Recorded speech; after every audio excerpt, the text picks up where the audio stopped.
Vous écoutez le RTM, il est 13h.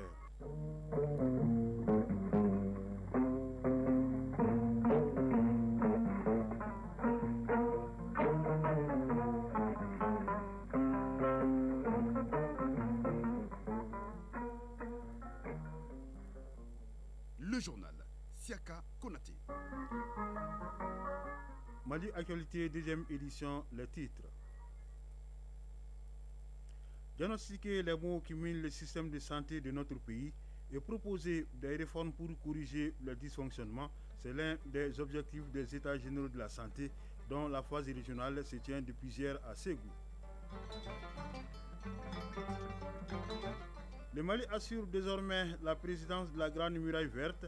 Le Tchad lui a passé les flambeaux lors de la session ministérielle de l'organisation qui s'est tenue à Irad en marge de la COP16 sur la désertification. Le ministre chargé de l'environnement engage le Mali à mobiliser les pays membres pour accélérer la mise en œuvre des projets. En Guinée, le président de la transition Mamadi Doumbia a radié plusieurs officiers de l'armée pour désertion ou inaptitude, crise politique en France, où le Premier ministre Michel Barnier a remis ce matin au président Emmanuel Macron sa démission et celle de son gouvernement au lendemain du vote de la motion de censure qui a renversé son gouvernement hier soir, a suivi le dossier de Soumaïla Aïdara. Les demi-finales de la CAN féminine de handball, le démarrage de la troisième journée du championnat de Ligue 1 de football professionnel constitue le menu de la page sport. La chronique judiciaire porte sur le testament qui organise la répartition des biens entre les héritiers d'une personne décédée. Mesdames et messieurs, bonjour, bienvenue dans cette édition, mise en onde par Soumaïla Diarra et mise en ligne par Badi Touré. À Ségou, démarrage hier des États généraux de la santé, les acteurs de la santé et les autorités de cette région du pays échangent sur comment améliorer l'état de santé et le bien-être de la population malienne. Cela en préconisant des solutions aux difficultés auxquelles le système sanitaire est confronté. Les travaux regroupent durant 3 jours les experts et autres acteurs de la santé venus des régions de Ségou, San, Koutiala, Sikasso, Mopti, Badjangara et Douanza. De Ségou, la correspondance de Foussénik Samaki. Dans le souci de relever les défis auxquels est confronté le système de santé malgré les efforts de l'État et ses partenaires, le ministère de la Santé et du Développement social organise ce cadre d'échange entre acteurs régionaux de la santé. Sekouli Fadjali Touré, représentant du ministère de la Santé et du Développement social. Faire l'analyse de la situation et évidemment tirer des bonnes recommandations pour qu'à la suite qu'il y ait un plan d'action. Les experts et autres acteurs du bien-être des populations venus des régions de Ségou, San, Koutiala, Sikasso, Mopti, Badjangara et Douanza vont plancher sur le diagnostic du système de santé, proposer des solutions pour relever les défis et élaborer un plan d'action avec un chronogramme de mise en œuvre. Bilali Keïta, membre de la commission santé du CNT. Donc, lorsque les experts se réunissent pour en débattre, pour montrer du doigt le problème et apporter des solutions, ça ne peut être qu'au bénéfice des populations. Contrôleur général Alassane Traoré, gouverneur de la région de Ségou. La tenue des États généraux de la santé vise comme objectif d'établir les diagnostics et de proposer des réformes en vue de corriger les dysfonctionnements constatés lors des instances de suivi et d'évaluation des projets et programmes de santé. Sur les thématiques retenues à savoir offre de soins et services de santé de qualité, gouvernance et communication, financement de la santé, questions transversales se rapportant au concept Une seule santé, à la coopération. Les recommandations de cette assise régionale permettront d'analyser les forces, les faiblesses et les opportunités du système de santé dans le cadre de la préparation de la phase nationale qui se tiendra bientôt à Bamako. Ségou Fousséni Samake et Bakary Traoré pour l'ORTM. En troisième région, la foire agricole de Sikasso Fasco 2024 se tiendra du 14 au 19 décembre prochain. L'objectif est de faire la promotion des filières agricoles et des innovations technologiques dans le domaine de l'agriculture. Les organisateurs viennent de tenir une conférence de presse pour informer la population sur les principales activités prévues pour cette 6e édition. Plus de 2000 participants du Mali et de la sous-région seront au rendez-vous. Le compte rendu de Mouskouro Sérémé qui nous appelle de Sikasso. La FASCO, foire agricole de Sikasso, est un rendez-vous majeur des acteurs du monde agricole qui vise à mettre en valeur les potentialités agricoles de la région, favoriser les échanges commerciaux, créer les liens de synergie entre les acteurs de la filière agricole et promouvoir l'emploi des femmes et des jeunes. À cette conférence de presse, les participants sont informés sur la vision, les enjeux et les innovations de cette 6e édition. Bakari Diara, président de la commission d'organisation. On a trouvé un parrain cette année à Sikasso qui est la Chambre de commerce et d'industrie. Et cela se justifie aussi par le contexte qu'il y a une volonté politique de mettre en valeur nos produits locaux. On veut que les jeunes des écoles agro-pastorales participent réellement aux conférences, notamment avec les questions de digitalisation de l'agriculture, d'innovation technique et technologique pour mettre en valeur l'agriculture. Le thème central retenu pour cette 6e édition de la FASCO est l'agriculture durable, facteur de développement économique et d'emploi pour un avenir meilleur.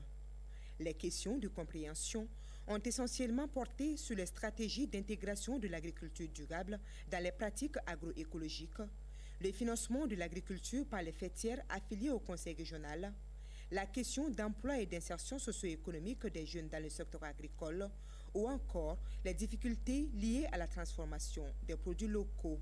L'événement est soutenu par plusieurs partenaires, dont le Conseil régional de Sikasso. Yaya Bamba, président. Cette foire témoigne du dynamisme de nos entreprises et les emplois qui les font vivre, mais aussi la politique qui accompagne les entreprises pour créer et innover davantage. Ibrahim Mahaman, conseiller au gouvernorat de Sikasso. Je puis réaffirmer l'accompagnement des autorités administratives pour l'atteinte des objectifs de développement de la région. La foire agricole de Sikasso 2024 se tiendra du 14 au 19 décembre avec plus de 100 exposants et près de 2000 visiteurs. Plusieurs activités sont au programme, parmi lesquelles des conférences thématiques, des prestations artistiques, des visites d'entreprises et des expositions-ventes. Sikasso, Msokora Sereme et Taïrou Konate pour l'ORTM. Dans la région de Tombouctou, il y a près de 2 mois, le fleuve Niger a débordé de son lit, provoquant des inondations dans 427 villages. Toutes choses qui ont entraîné des déplacements des populations, des effondrements d'habitations, des pertes des récoltes.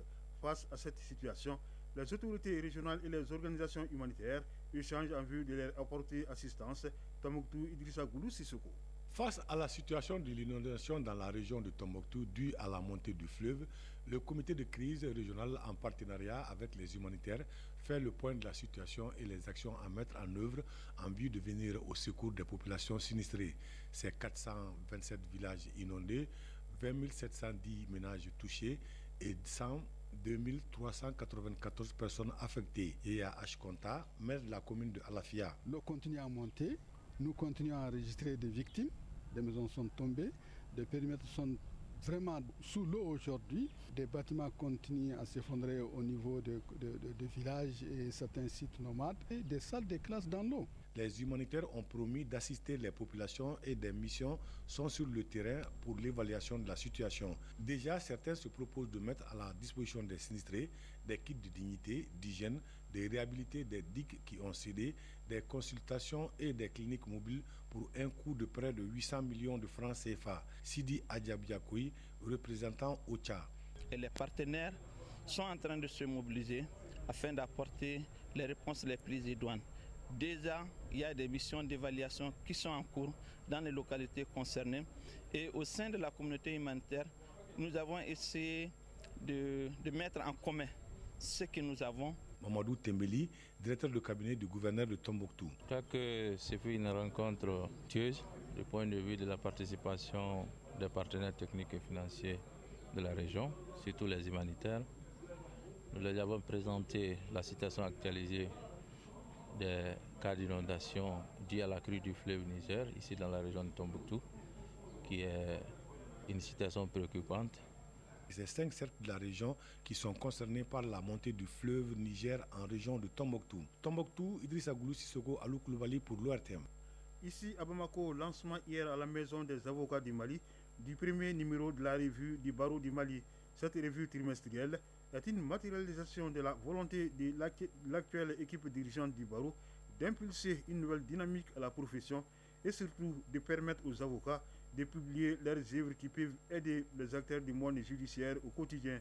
Dans ces premiers numéros, on retrouve des thématiques comme la pénalisation de l'exécution forcée des droits de l'OHADA, le cadre élargi du champ d'application de la nouvelle loi uniforme bancaire et son cadre d'application ou les procédures collectives de l'OHADA.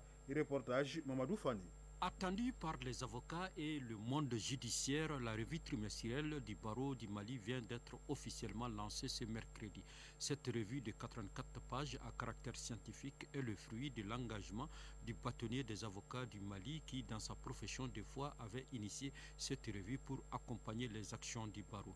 Maître Daouda Ba, directeur de publication de la revue du barreau du Mali. Le premier numéro de la revue trimestrielle du barreau du Mali est consacré à la réforme du droit OHADA du recouvrement et à la nouvelle loi bancaire UEMOA qui a vocation à s'appliquer au niveau des 8 États de l'UEMOA. 75% des dossiers contentieux portent sur le recouvrement de créances. Cette revue, avec des thèmes variés, marque un véritable changement de paradigme du barreau malien en quête d'une corporation forte.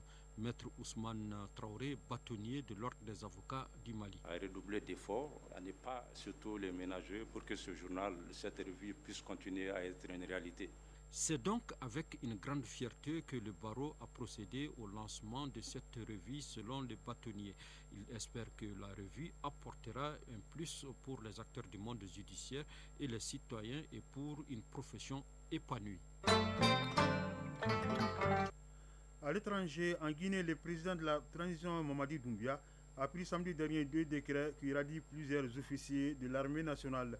Le premier groupe d'officiers a été radié pour désertion, le second pour inaptitude conformément aux articles 120 et 121 du statut général des militaires. Selon les 2 décrets qui ont été rendus publics hier, ils bénéficieront chacun d'une pension d'invalidité.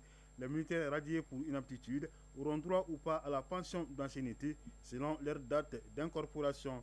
Le gouvernement kenyan a décidé de fermer 348 internats à la demande du ministère de l'Éducation. Cette décision fait suite à un incendie survenu en septembre dernier dans un internat qui a causé la mort de 21 élèves. Un audit commandité par le ministère de l'Éducation a révélé des conditions dangereuses dans les internats telles que l'absence de sorties de secours, de matériel anti-incendie et des dortoirs surpeuplés.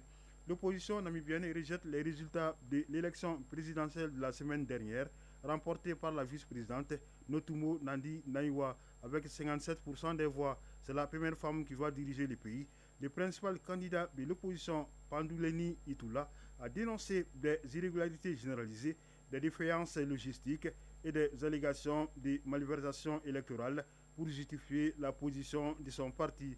Les élections initialement prévues le 27 novembre ont été prolongées jusqu'au 30 novembre car entachées de difficultés, notamment les longues files devant les bureaux de vote, la pénurie des bulletins de vote, la panne des tablettes devant servir à vérifier l'identité des électeurs.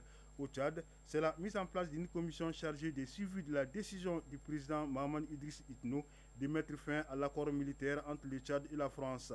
Présidée par le ministre des Affaires étrangères et composée de 21 membres, cette commission a pour mission de notifier officiellement la dénonciation de l'accord de coopération militaire auprès des autorités françaises par voie diplomatique. Le Tchad a dénoncé le 28 novembre dernier l'accord de sécurité et de défense qui les liait à la France. La France, où le Premier ministre Michel Barnier a déjà rendu ce matin sa démission au président Emmanuel Macron, une situation qui intervient après que son gouvernement a été censuré hier dans la soirée par les oppositions de gauche et d'extrême droite, une première en France depuis 1962. Cette motion de censure a été déposée par le nouveau Front populaire en réaction au recours à l'article 49.3 de la Constitution sur le budget de la sécurité sociale. 331 députés ont voté pour la censure du gouvernement, largement au-dessus des 288 voix requises pour emporter le vote. Pour plus de détails, suivant ces dossiers de Soumaou Aïdara. Leur sentence est irrévocable. et seulement 288 suffrages ont suffi pour faire tomber l'équipe de Michel Barnier. Le gouvernement français a été renversé hier soir par une motion de censure. Ce fait inédit depuis 1962 ouvre une nouvelle période d'incertitude politique majeure, 6 mois après la dissolution de l'Assemblée nationale par le président Emmanuel Macron. Le texte censurant le Premier ministre Michel Barnier a été déposé par le nouveau Front populaire en réaction au recours à un article de la Constitution sur le budget de la sécurité sociale. Il a été adopté par 331 voix, soit 43 de plus que le seuil requis de 288 voix. Les élus du Rassemblement national ont joint leurs voix à celles de l'Alliance de gauche pour faire tomber Michel Barnier. Il devient ainsi le chef de gouvernement le plus éphémère de l'histoire de la Ve République française. Poussé vers la sortie, Michel Barnier a présenté ce matin à l'Élysée sa démission et celle de son gouvernement au président Emmanuel Macron. Plusieurs réactions s'en sont suivies. Parmi ces réactions, celle de la présidente de l'Assemblée nationale. Yael Braun-Pivet a demandé ce jeudi à Emmanuel Macron de nommer rapidement un premier ministre en remplacement de Michel Barnier, car il ne faut pas laisser le flottement s'installer à tel lancé. A noter que le président Emmanuel Macron s'adressera aux Français ce soir à 19h dans une allocution solennelle selon l'Élysée. Macron voudrait nommer un nouveau Premier ministre d'après son entourage d'ici samedi, jour de la cérémonie de réouverture de la cathédrale Notre-Dame de Paris. Réponse ce soir. La France, c'est aussi la visite ce week-end du président élu américain. Donald Trump a annoncé qu'il assisterait samedi prochain à la réouverture de la cathédrale Notre-Dame de Paris, où une cinquantaine de chefs d'État et de gouvernement sont attendus. Il s'agira de son premier déplacement à l'étranger depuis sa victoire à l'élection présidentielle du 5 novembre dernier. A rappelé que la cathédrale Notre-Dame de Paris a été reconstruite après avoir été partiellement ravagée par un incendie le 15 avril 2019. La COP16 sur la désertification se poursuit en Arabie Saoudite, à Riyad. La réunion ministérielle de l'Agence panafricaine de la Grande Muraille Verte a jeté les bases d'une nouvelle étape pour ce projet phare de lutte contre la désertification en Afrique. Le Mali assure désormais la présidence de l'organisation. Le Tchad lui a passé le flambeau. Parmi les défis que notre pays doit relever, il y a la mobilisation des ressources financières pour accélérer la mise en œuvre des projets. C'est ce que nous dit notre envoyé spécial Agibou Koulibaly. Réunis en marge de la COP16, les représentants des États membres de l'Agence panafricaine de la Grande Muraille Verte ont passé en revue plusieurs points.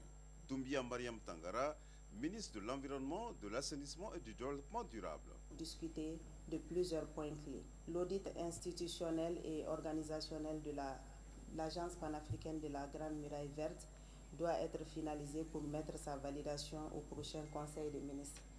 La tenue de la 5e conférence des chefs d'État organisée par le Nigeria est urgente pour assurer la transition et permettre au Mali d'organiser la 10e session du Conseil des ministres. La contribution statutaire des États membres doit être régularisée pour garantir la viabilité financière de l'agence. Le mandat du secrétaire exécutif en poste a touché à sa fin le 2 décembre 2024. Cette échéance ouvre la voie à des discussions sur l'élection des nouveaux dirigeants. Le Tchad, qui assurait jusque-là la présidence de l'Agence panafricaine de la Grande Muraille Verte, a passé le flambeau au Mali. Doumbia Mariam Tangara, ministre de l'Environnement, de l'Assainissement et du Développement durable. Le Mali, en tant que nouveau président, s'engage à mobiliser les États membres pour accélérer la mise en œuvre des projets prioritaires, promouvoir la gouvernance inclusive et efficace pour répondre aux attentes de nos populations. Ensemble, nous avons l'opportunité de faire de la Grande Muraille Verte un véritable moteur de développement durable pour le continent africain. Ce transfert marque une opportunité pour Bamako de relancer la dynamique régionale autour de la Grande Muraille Verte et d'insuffler une nouvelle énergie à ce projet ambitieux. Riyad, Agibou Koulibaly et Abou Kone pour l'ORTF.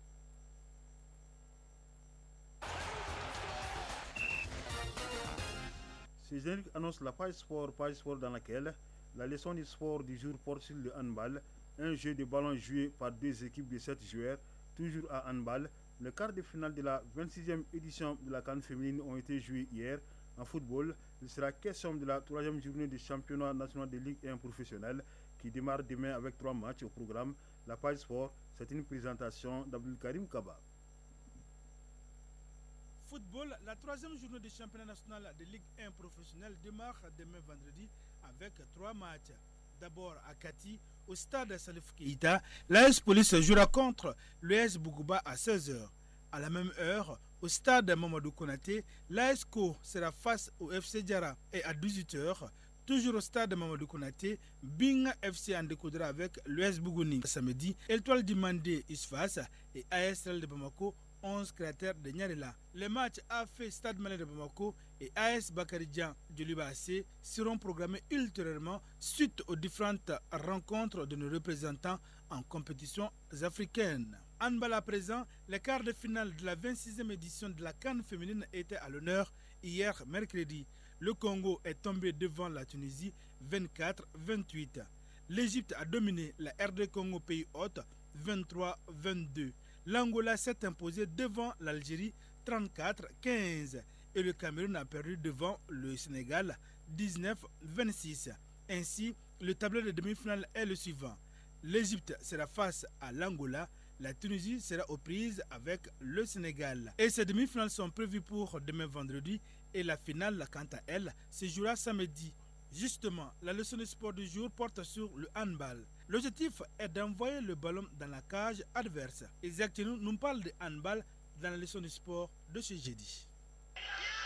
Le handball est un sport collectif joué à la main où deux équipes de 7 joueurs s'affrontent avec un ballon en respectant plusieurs règles sur un terrain rectangulaire séparé en 2 camps. Amadou Maïga, entraîneur de handball. Le handball est un sport collectif d'origine germanique qui se joue à 7 contre 7, dont chaque équipe a un gardien de but. 6 joueurs et un gardien de but. Il se joue sur une surface de 40 sur 20, longueur 40, largeur 20 mètres, avec 2 zones de 6 mètres uniquement réservées aux gardiens du but. Il y a 2 buts de 2 mètres de haut et 3 mètres de large. Le jeu est assisté par 2 arbitres, des chronométreurs, des juges arbitres qui sont chargés de marquer les points. Ce sport se pratique en effet avec un ballon qui ne peut être joué qu'avec les mains. Au bout du temps réglementaire, l'équipe qui aura marqué le plus de buts est déclarée vainqueur. Un match de handball prend 1 heure de temps avec 10 minutes de pause, 30 minutes chaque mi-temps. Chaque but marqué compte 1 point. Et l'équipe qui engendre beaucoup de points est donnée vainqueur.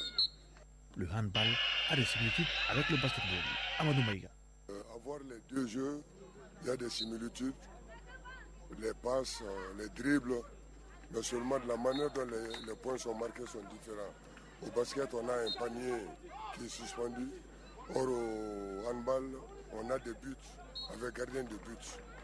Au niveau du handball, comme au basket, il y a les règles de marché, mais là aussi, ça diffère un peu. Parce qu'au basket, il y a beaucoup de restrictions au handball. On peut faire 3 pas, dribbler et reprendre la balle, shooter. Or, en basket, après les 3 pas, on ne peut pas dribbler. Le handball est inscrit au programme des Jeux Olympiques d'été depuis 1936 et est réapparu après interruption aux Jeux Olympiques de Munich en 1972. Chronique judiciaire. Une chronique dans laquelle nous nous intéressons au testament, document d'une grande importance. Le testament organise la répartition des biens entre les héritiers d'une personne décédée. Faute de testament, beaucoup de familles se retrouvent aujourd'hui devant les juges après le décès d'un membre de famille. La question est traitée par le titre 5 du Code des personnes et de la famille qui reconnaît le testament dans son article 10-25. Malgré les dispositions légales, le Malien n'a pas encore l'habitude de préparer son testament. Quels sont donc les avantages et les inconvénients de l'émission d'un testament? Il m'a des réponses avec Garibou Pérou. Unilatéral en général, le testament est un acte par lequel un adulte dévoile ses volontés post-mortem. L'auteur précise les dispositions qui seront à prendre. En principe, l'acte prend effet à partir du décès du testateur. Maître Boubacar Soumaré, avocat inscrit au barreau du Mali. La loi malienne a prévu des mesures par rapport au testament. parmi les modes de succession, il y a ce qu'on a appelé chez nous la dévolution successorale ab intesta. C'est la dévolution successorale par la voie du testament et je crois que c'est prévu par l'article 751 du Code des personnes et de la famille. Donc c'est un mode de dévolution successorale qui est prévu et réglementé par le droit positif malien depuis le Code des personnes et de la famille. Il n'est pas un acte obligatoire, mais il est un acte souhaité dès lors qu'on a des biens dans son patrimoine et qu'on croit à la mort. Et annuler un testament sous certains cieux est un acte grave parce que c'est attentatoire à la dernière volonté d'une personne qui n'est plus. Non obligatoire, il existe plusieurs testaments. Nous avons par exemple le testament authentique, holographe, mystique, dont le contenu reste secret jusqu'à l'ouverture. Le testament authentique, c'est celui-là qui est reçu par 2 notaires ou par un notaire assisté de 2 témoins plus du testateur. Ensuite, il y a le testament holographe. Le testament holographe qui n'exige pas forcément qu'il soit reçu par un notaire est rédigé de la main du testateur ou sous sa dictée. Et ensuite, il y a le testament mystique. Pour le testament mystique, c'est prévu justement par les dispositions de l'article 1026 du Code des personnes et de la famille. Ce testament doit être reçu en forme dactylographiée. Le testataire dicte, c'est reçu en forme dactylographiée, signé par lui et cacheté. Et en présence de 2 témoins, le testament mystique est déposé au cabinet d'un notaire.